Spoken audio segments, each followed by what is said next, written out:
गेल्या 10 ते 12 महिन्यापासून गाजत असलेला मराठा आरक्षणाचा मुद्दा राज्यासह देशभरामध्ये पसरला असून आता हा मुद्दा चक्क राज्यपालांच्या दारी गेला आहे।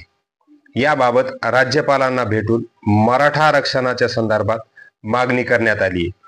काँग्रेस पक्षाचे प्रदेशाध्यक्ष नानाभाऊ पाटोले यांच्यासोबतच जिल्ह्याचे नवनियुक्त खासदार वसंतराव चव्हाण यांनी राज्याचे राज्यपाल यांची भेट घेऊन मराठा आरक्षण प्रकरणी मनोज जरांगे पाटील यांचे उपोषण चालू असून त्यांची तब्येत खालावत चालली, यामुळे राज्य सरकारने मराठा आरक्षणाच्या संदर्भात लवकरात लवकर निर्णय घेण्याच्या सूचना कराव्यात अशी मागणी राज्यपाल यांच्याकडे करण्यात आली आहे। याबरोबरच वसंतराव चव्हाण यांनी नांदेड जिल्ह्यातील दुष्काळ व टंचाई निवारणासाठी सरकारचे लक्ष वेधण्यासाठी राज्यपाल महोदयांना सूचना कराव्यात असं निवेदन सादर केलंय। दरम्यान आंतरवाली सराटी येथे ख्रिश्चनांच्या धर्मगुरूंनी जरांगे पाटलाची भेट घेतली, याबरोबरच चर्चा केली आणि तब्येतीची काळजी घेण्याचं आवाहन केले। आज उपोषणाच्या 5व्या दिवशी मध्यरात्री 2 वाजता मनोज जरांगे पाटील यांची अत्यंत तब्येत खालावली होती। यामुळे सर्व मराठा बांधव चिंतेत होते।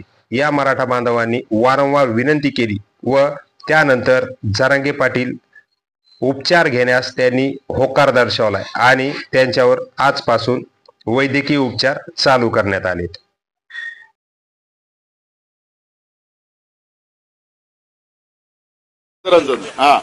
आज राज्यपाल साहेबांना भेटल्यानंतर आज महाराष्ट्रामध्ये जे मनोज जरांगे पाटील यांच्या मराठा समाजाविषयी जे आंदोलन चालू आहे आणि त्यांना ह्या मराठा समाजाला न्याय मिळावा, आज अत्यंत बिकट परिस्थिती मनोज जरांगे पाटलांची झालेली आहे, प्रकृती बिघडत आहे। या बाबतीमध्ये त्यांना न्याय द्यावा यासाठी माननीय राज्यपाल यांना मी खासदार या नात्यानं या ठिकाणी निवेदन दिलेलं आहे, लेखी निवेदन दिलेलं आहे।